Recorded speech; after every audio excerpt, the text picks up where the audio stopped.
Today's topic is investing for beginners, and I've selected 12 tips for you to keep in mind when you start investing. My name's Sean, and I used to work professionally as an investor at a fund with billions under management. Let's start with the first tip, which is understand what you are investing in. This may sound overly obvious and boring at first, but it is really essential when investing, as a very common mistake is that people invest in something where it says in big letters that there is an enormous return with comparatively low or no risk. But you should not be blinded by this kind of advertising and always understand what you are investing in. To inform yourself about the products you would like to invest in, you should really read everything that is available. For example, you should first read broadly about investing in general, and if you want to invest in individual stocks, you should definitely read the annual report and, for example, analyst ratings. If you want to invest in funds or ETFs, you should definitely read the sales prospectus for this product. I know for most people that are watching this video, you might not have the financial knowledge to really understand what's going on in these kinds of documents like an annual report of an individual stock, and most retail investors don't do it. This is one of the many reasons why most people who engage in active stock picking underperform versus those who just invest broadly in the market. Tip number 2, take responsibility for the investment decisions you have made. You should always be able to live with the decisions you have made in the past. You should not blame anyone else, such as a bank advisor or an insurance broker who talked you into a product. You should make the decision yourself because you have understood the product and are therefore convinced of it and want to invest in it. There's a well-known investing saying of don't pay people to lose your money. It is very likely that you will also make wrong decisions when investing. The important thing here is to take responsibility and learn from your mistakes in order to make profits in the future. Tip number 3, don't put all your eggs in one basket.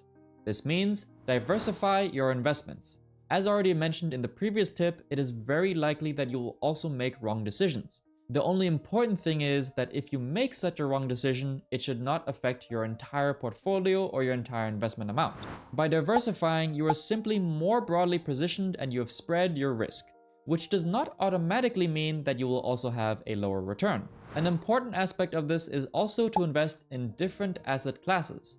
So you should not invest all your money in stocks, but also park a certain part as cash, like cash in an overnight deposit account. In addition, you can also invest in other asset classes such as bonds, real estate, or commodities. Tip number 4, focus on a long-term strategy. In the long run, stock markets have positive returns. However, and you probably know this, there are always fluctuations in between. There are stock market crashes or price slumps, and so it can be that your investment temporarily has a negative return. For this reason, it is important that you have mental patience when investing and really have a long-term time horizon. It makes little sense to invest in stocks for shorter periods, such as 1 or 2 years, because the chances of losses during such a short period are simply too high. And the long-run positive return doesn't have a chance to solidify itself here. Short-term buying and selling of securities is nothing more than speculation and has relatively little to do with investing. So if you want to bet on short-term events or have heard a hot tip somewhere, be aware that if you bet on it, it is speculation, or in other words, gambling. Of course, you can do that, but you shouldn't do it with the money that is intended for your long-term investing. Tip number 5, have a goal for your investment. You should be aware of what you are saving and investing for regularly. This is the only way you will have enough foresight and motivation to persevere over the long term. One possible goal, for example, could be to build up assets for your retirement in the long term. Another goal could be, for example, to work on your financial freedom so you can quit your job and follow your passions or travel and live how you want to. Just a personal note here, financial freedom is one of the biggest motivators for students of my personal free community, where we share ideas and thoughts with each other on investing. Because actually, one of the main indicators of happiness is actually whether or not you have the sense of freedom and control over your life and time. And this is actually, in my eyes, what money can buy you.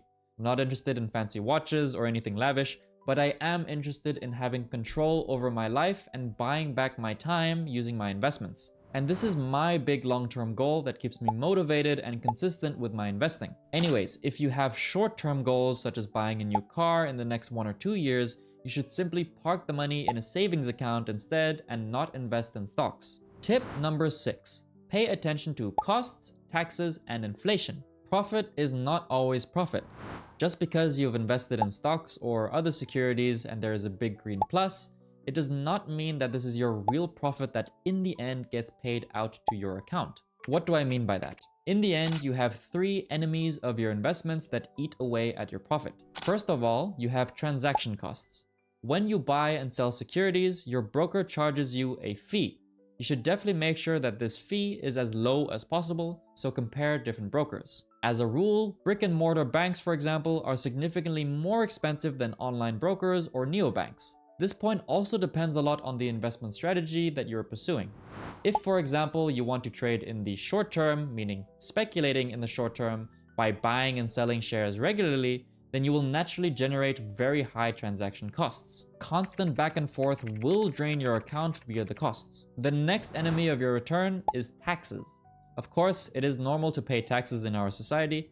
However, you should also be aware that what you earn from your investments also has to be taxed.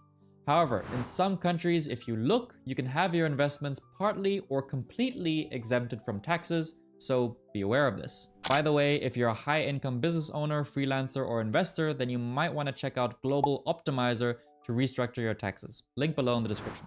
Another enemy of your return is the so-called inflation. It is much less obvious than costs and taxes. Given inflation, it is important to note that if you have $1,000 today, it will not necessarily still be worth $1,000 in 10 years. So if you are saving and investing towards a certain target amount, it is best to set this amount a little higher to make sure that it still has the same value after inflation at that time. To keep things simple for you, it usually helps in your investing calculations to reduce your expected compounding interest by 2%. So for example, in my calculations, I'll have a 9% nominal annual rate of return to calculate with, which is the long-term MSCI World Average, which for $1,000 after 10 years would result in $2,367. Now, that $2,367 will have gone through the effects of inflation, and those $2,367 in the future won't have the same purchasing power as $2,367 today. So to help counteract this and find out my real return, I have the 9% nominal annual rate minus the 2% long-term inflation expectation to get a 7% real annual rate of return. So with 7%, my $1,000 after 10 years would result in $1,967. And this $1,967 is already adjusted for inflation, giving a closer representation of what that money would mean today. This will help me adjust my savings rate and plan to make sure that I bring up this $1,967 value, or whatever value you're dealing with, closer to what my target actually is. For more detail on what inflation is exactly and how it works, I'll make a video and link it in the description below. Tip number 7, keep a cool head. Investing in the stock market in particular is very emotionally charged. The constant up and downs of prices can make you doubt your investment decisions and cause either fear or greed. It is important to stay calm at this point and stick to your investment decisions if you have done your homework beforehand and have really done proper research. Don't let short-term fluctuations, news headlines, or rumors in the market unsettle you, but keep a really cool head and evaluate your investment decisions if you think it is really necessary. Tip number 8 goes very much hand in hand with number 7. It is expect losses. Especially when investing in the stock market, but also outside the stock market, you have to expect that your investments will occasionally incur losses. This does not mean that you will lose money directly, as these can also be so-called paper losses. For example, you only realize a loss on a share when you sell this share at a loss. If, however, it has a negative return for a while and then rises again later and you can then sell it at a profit, you will have only had a paper loss during that while. Nevertheless, you should always assume with an investment that you could lose money. Exceptions are, of course, with very safe investments such as fixed-term deposit accounts or very well-rated government bonds. Tip number 9. Always be very skeptical of expert opinions, including myself and this channel actually. If you want to inform yourself about the stock market, you could theoretically listen to stock market experts on TV channels 24 hours a day. In addition, there are millions of hours of video content on the internet and also countless blogs from people who know a lot about stocks and stock valuations or other securities. New forecasts are made daily. If these then do not come true, they are simply swept under the carpet. If a forecast does actually become true, and even if it has only come true by chance, it is then inflated and the expert who predicted it is celebrated as the stock market prophet with media hype. Always ask yourself the question, if the expert is so good, why is he selling his expert knowledge and not investing his own money instead and becoming a multimillionaire? I don't want to say that there are no people you can learn from, but only that you should be very, very skeptical and always question what the motivation of this person is to make such a forecast or to make recommendations in such a direction. Is there a way this person benefits from this? Tip number 10. Return comes from risk. Return and risk are an inseparable pair. You should be aware, the higher the returns you can achieve, the higher the risk that you might lose money. One of the most striking examples in this area is the difference between German and Greek, Mexican, or Turkish government bonds. Someone who invests in, let's say, Turkish government bonds will achieve significantly higher returns and receive significantly higher interest payments than someone who invests in German government bonds. This is because Germany is considered a much more solid country and has not had any debt crises or debt cuts in the past. Investors who want to invest in Turkish government bonds want to be paid for this risk they are taking. In this example, it is obvious that there is a difference in risk between German and Turkish government bonds. However, these differences in risk in the capital market are not always directly obvious. One example where the risk is often underestimated is the so-called savings account. Many foreign banks pay significantly higher interest rates on savings accounts than, for example, German banks do. But here too, you have to be aware that a higher interest rate means a higher risk. I don't want to say that you should never invest in higher yielding or higher return securities, but only that you should be aware that higher returns also means higher risk. Tip number 11. Reinvest your profits. If you want to build up assets in the long term, you should benefit from the so-called compound interest effect. I've already shown you how this compound interest effect works exactly with a few sample calculations in a separate video. You can find the link to it in the description below. The compound interest effect helps you build up assets and make them grow faster and faster. However, you do not have this effect if you consume the profits you make or withdraw them from your investment portfolio. If you invest without the compound interest effect, then you simply add your profits. If you invest with the compound interest effect, then you multiply your profits. Tip number 12. Just get started. The topic of investing is not just a theoretical topic, but a very, very practical one. You can inform yourself a lot, you can read books, you can attend seminars, or also watch YouTube channels, but the most important thing is to actually gain practical experience. As I said in the previous tips, you will definitely make mistakes that cannot be prevented. I still make mistakes today.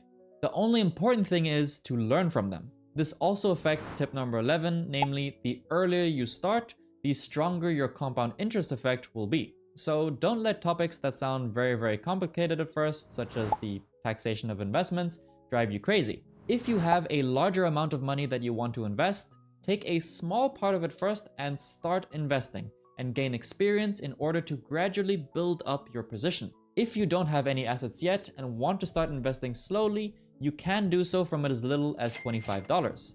We have already shown you how this works, so how to open an investment account and take out a savings plan for $25 per month in another video, which I will link again here at the top or in the description below. And that's it. I hope this was helpful for you and you'll able to learn something about investing.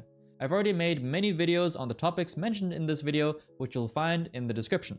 And if you enjoyed this video and you want to speed up your ability to be able to save and contribute more to your investing, then you might be interested in this video here, where I explain the 7 proven ways you can save $10,000 faster according to science. Thanks so much for watching, have a great day, and see you in the next video.